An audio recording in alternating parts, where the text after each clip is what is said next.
अंमली पदार्थाविरोधी पथकाने मोठी कारवाई करीत 55 किलो गांजासह 32 लाखांचा मुद्देमाल जप्त केलाय।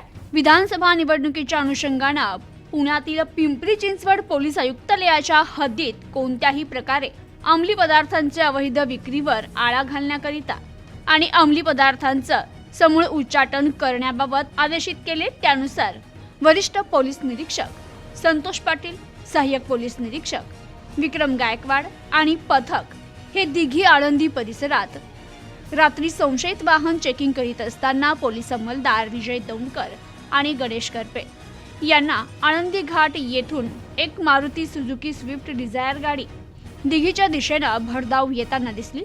त्यांनी ती थांबवून गाडी चालवणारा चालक नूर मोहम्मद गफ्फार पिंजारी राहणार वडाला गाव मदिनानगर मदिना मस्जिद समोर तालुका जिल्हा नाशिक याच्याकडे चौकशी केली असता तो उडवाउडवीची उत्तर देऊ लागला। त्याच्या वागण्याचा संशय आल्याने त्याच्याकडील चारचाकी गाडीची तपासणी केली असता गाडीच्या डिक्कीत एक पांढऱ्या रंगाच्या नायलॉन पोतं आढळून आलं आणि त्यात 55 किलो 690 ग्रॅम गांजा हा अंमली पदार्थ आढळून आला। या प्रकरणी दिघी पोलीस स्टेशन येथे गुन्हा दाखल करण्यात आला असून या गुन्ह्याचा दिघी पोलीस अधिक तपास करतायत। प्रतिनिधी कुणाल शिंदे, न्यूज टुडे 24।